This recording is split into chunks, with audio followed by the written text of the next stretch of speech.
The first photograph required 8 hours of sunlight to capture a single rooftop in Paris. That was 1826. By the 1850s, photography was still experimental. Wet plates, unstable chemistry, a craft practiced by specialists in custom-built studios. Yet by the 1860s and 1870s, archives across Europe and North America contained photographic collections organized with institutional precision. Thousands of images, cataloged by subject, region, and date, cross-referenced, stored in climate-controlled vaults, indexed like legal documents. The official explanation is straightforward. Photography matured quickly, and governments, museums, and private collectors moved fast to preserve historical moments. Ambitious curators saw the potential. They hired photographers, built darkrooms, and established archival systems modeled on existing libraries and government registries. But here's the friction. In 1870, fewer than 2% of the American population had ever been photographed. In Britain, the figure was similar. Photography required expensive equipment, trained operators, and stable environments. Most cities had one or two commercial studios. Most people would never step inside one. Yet during this same decade, municipal archives in Philadelphia, Boston, London, and Manchester began receiving photographs by the hundreds. Buildings, streets, infrastructure, public works. Many images carried handwritten notes indicating they were part of a broader cataloging effort, systematized, not scattered. The collections weren't random snapshots. They followed templates, architectural views from consistent angles, infrastructure documented in sequence, public buildings photographed in sets, as if following instructions. The scale doesn't match the adoption rate, and the organizational structure doesn't match the technology's immaturity. This is a documentary exploring historical patterns in early photographic archives. It does not make definitive claims. It presents documented observations and invites examination of timing, scale, and institutional behavior that may warrant further inquiry. Between 1860 and 1880, something shifted in how photographs were treated. Not as novelties, not as individual portraits or artistic experiments, but as components of a system that assumed permanence, that anticipated future reference, that organized images the way governments organize census data or legal records, before the medium itself was stable enough to guarantee long-term preservation. In 1872, the Boston Public Library received a donation, 400 photographs of municipal infrastructure, waterworks, street grids, bridges under construction. Each image was mounted, labeled, and indexed. The donor was listed as a private collector, but the collection itself looked institutional. Uniform formats, consistent labeling, cross-referenced by location and date. The library accepted it as if they'd been expecting it. 3 years later, a similar collection appeared in Manchester. 600 images. Roads, canals, railway stations, public buildings. Organized identically. Same mounting style. Same indexing logic. No explanation for the similarity. These weren't isolated events. By 1880, over 20 cities across the United States and United Kingdom had received or established photographic archives documenting urban infrastructure. Most were organized using nearly identical systems. Geographic indexing, subject classification, chronological layering. Some archives included images dating back to the 1850s, photographs taken when the technology was barely functional, yet preserved with the care reserved for state documents. The timing stands out. Photography was still unstable. Plates degraded. Chemicals failed. Images faded within years.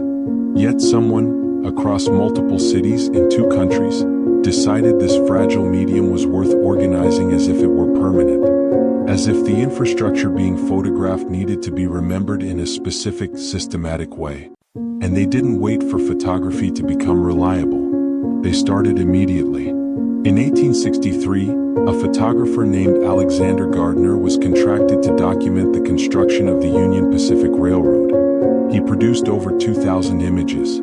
Most were stored in Washington, D.C., in a federal archive that didn't officially exist yet. The images were cataloged by mile marker, by date, by type of work being performed. The system was more sophisticated than the Library of Congress's own cataloging methods at the time. The railroad wasn't finished. The archive was. Across the Atlantic, the same pattern appeared. In 1868, the Royal Photographic Society in London received a collection from an anonymous donor. 1,500 images of British canals, docks, and warehouses. Each photograph was labeled with construction dates, engineering specifications, and contractor names. The Society archived them without question as if such donations were routine. They weren't. Most photographic societies at the time collected artistic work. Landscapes, portraits, experimental compositions. Technical infrastructure documentation was rare. It required funding, coordination, and access to restricted sites. Yet these collections appeared fully formed, organized as if by a central authority that had decided which structures mattered and how they should be recorded. The consistency is what unsettles. Not just that these archives existed, but that they followed the same logic. The same organizational principles. The same assumption that future generations would need to reference these images in institutional contexts. Legal disputes, historical research, engineering comparisons. As if someone anticipated that the infrastructure being photographed would one day need to be explained or accounted for. In 1875, Philadelphia's municipal government established a Department of Visual Records.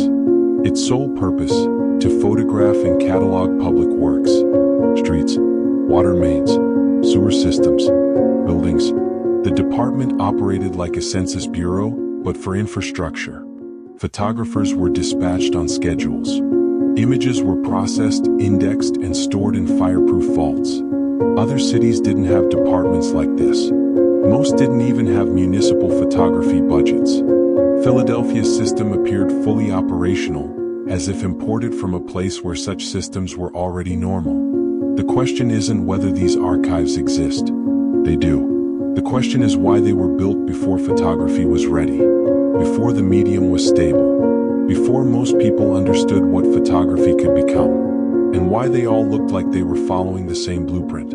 The Erie Canal opened in 1825. It connected the Hudson River to the Great Lakes, spanning 363 miles through terrain that had barely been surveyed a decade earlier.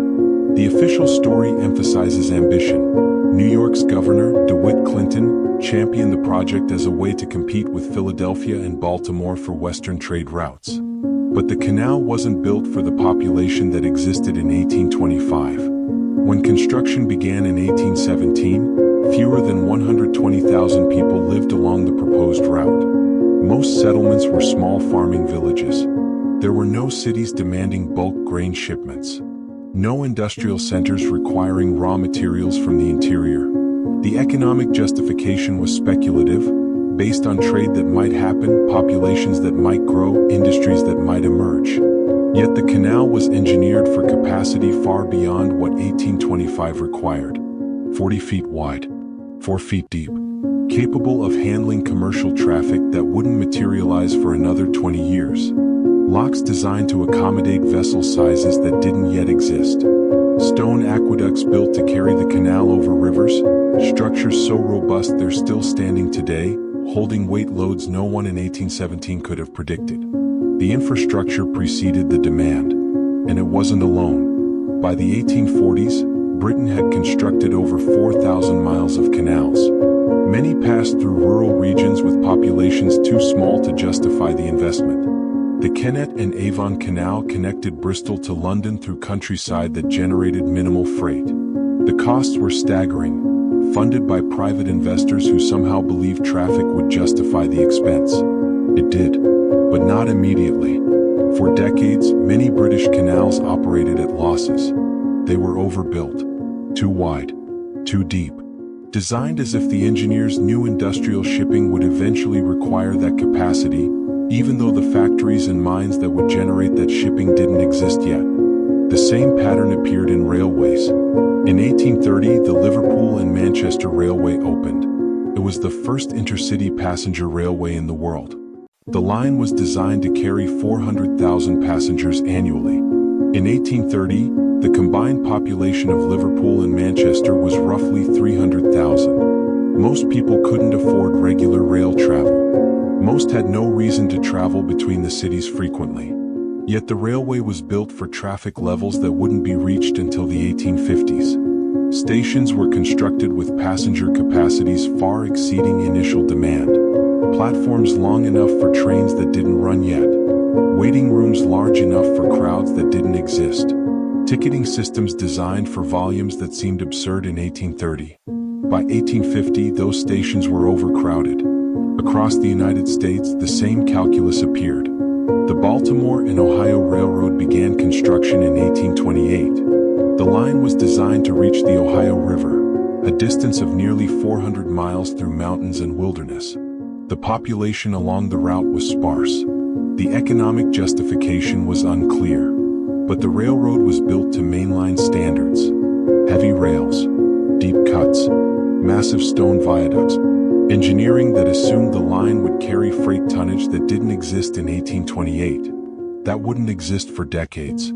The Thomas Viaduct, completed in 1835, was designed to carry trains weighing up to 1,000 tons. In 1835, most trains weighed less than 200 tons. The viaduct wasn't built for the present. It was built for a future someone had already calculated. The photographs began appearing shortly after. In 1858, a photographer named William England was commissioned by the London Stereoscopic Company to document British railways. He produced over 10,000 images, stations, bridges, tunnels, yards. The collection was archived with the same institutional precision seen in the infrastructure collections. Indexed, cross-referenced, stored as if it were a legal record. No one had asked for this. The commission came from a private company, but the scope and organization suggested something else. A directive, a system. By the 1870s, similar photographic surveys were underway in the United States. The Union Pacific Railroad maintained a photographic archive documenting every mile of track, every depot, every bridge. The images were organized by geographic coordinates, updated annually, stored in fireproof facilities. Other industries didn't do this. Textile mills didn't photograph their machinery. Steel foundries didn't archive their furnaces. But transportation infrastructure, canals, railways, roads, was being documented as if someone needed a record, a reference, a way to verify what had been built, when, and to what specifications. The administrative systems mirrored the infrastructure. In 1869, the British government established the Office of Public Works Photography. Its mandate, to document all government-funded infrastructure projects, roads, bridges, water systems. The office operated like a survey department, but for images instead of maps. Photographers were dispatched to construction sites. Images were processed and archived in London. The system appeared fully operational from day one. No trial period. No gradual expansion. It functioned as if it had always existed, imported from a bureaucracy that already understood how to manage visual records at scale. The United States followed. In 1871, the Army Corps of Engineers began requiring photographic documentation for all major public works projects. The policy wasn't debated. It was implemented as standard procedure, as if photographic archives were an obvious component of infrastructure management. But photography was still experimental. Images faded. Plates cracked.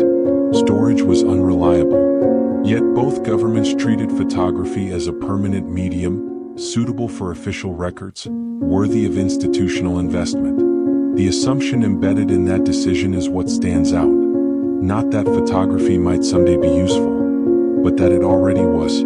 That the infrastructure being photographed needed to be remembered. That future generations would need to verify what had been built. That the systems themselves required documentation beyond maps and written records. As if the infrastructure carried a history that needed to be preserved in visual form. As if someone anticipated questions about origins, about engineering, about the timing of construction itself. The photographic archives weren't reactive. They were anticipatory. And the infrastructure they documented had been built the same way, engineered for demands that didn't exist yet, designed for populations that hadn't arrived, scaled for traffic loads that seemed absurd at the time of construction. Across two countries, the pattern held. Infrastructure before demand. Documentation before necessity. Systems that appeared fully formed, organized as if following blueprints no one could explain. Whether this reflects inheritance, convergence, or something else remains open. But the timing compounds, the scale compounds, the administrative similarity compounds. And the photographs remain, catalogued, indexed, preserved with institutional care, waiting for questions no one thought to ask when they were filed. The word Tartaria appears on European maps as early as the 15th century. It wasn't a country, it was a geographic label, a loose term for the vast territories stretching across Central Asia and Siberia, regions Europeans knew little about. The name derived from Tatar, referring to Turkic and Mongolic peoples who inhabited those lands. By the 18th century, cartographers used Tartaria the way they used Arabia or Hindustan, as shorthand for areas not yet defined by European colonial borders. The term faded by the mid-1800s. As Russia expanded eastward and modern nation-states emerged, Tartaria disappeared from official maps. It became historical footnote, a relic of pre-modern geography. Then, in the early 2000s, something shifted.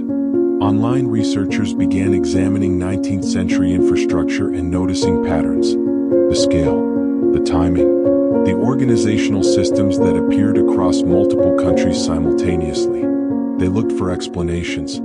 Some began using Tartaria not as a geographic label, but as interpretive framework, a way to describe what they saw as evidence of a prior, more advanced civilization whose architectural and administrative systems were inherited rather than invented.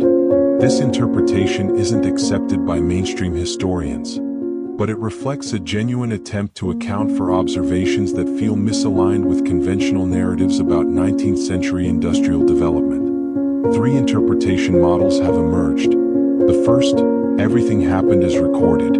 The infrastructure was built when documents say it was built, by the people credited with building it. The scale reflects ambition and capital investment. The timing reflects industrial revolution's rapid acceleration. The photographic archives reflect institutional foresight. This model accepts the official timeline completely. The second, the timeline is compressed but accurate. The infrastructure and systems emerged faster than intuition suggests. But that's because historians underestimate how quickly institutional knowledge transfers when conditions align. Standardization across regions reflects communication between engineers, shared textbooks, and international professional networks. This model accepts the strangeness but attributes it to interconnected industrial culture. The third, the infrastructure predates the credited builders. What's called 19th century construction was actually restoration, expansion, or repurposing of systems that already existed, inherited from earlier, more organized societies whose records were lost, fragmented, or deliberately obscured during periods of upheaval. Tartaria becomes a placeholder name for that prior arrangement. This model treats the photographic archives as documentation of inheritance, not creation. All three models attempt to reconcile the same evidence. None can be definitively proven from photographs and architectural records alone. But return to 1816 for a moment. That year, temperatures dropped across the northern hemisphere. Crops failed. Snow fell in June. It's called the year without a summer, caused by the eruption of Mount Tambora in 1815. The climate disruption lasted 3 years. Populations migrated. Governments reorganized. Records were lost. When infrastructure construction accelerated in the 1820s and 1830s, it emerged into a world still recovering from that disruption. The systems appeared quickly, perhaps too quickly. But whether that speed reflects rebuilding, new construction, or something else depends on what you believe existed before 1816. The photographic archives don't answer that question. They document what was there in the 1850s through 1880s. They show the infrastructure existed. They show it was organized, cataloged, and preserved with institutional precision. They don't show who built it. Tartaria isn't a conclusion. It's a lens. A way some people frame the tension between what the infrastructure suggests and what the timeline claims. It's not about proving a lost civilization. It's about acknowledging that the scale, the timing, and the administrative sophistication embedded in 19th century systems feel inherited rather than invented.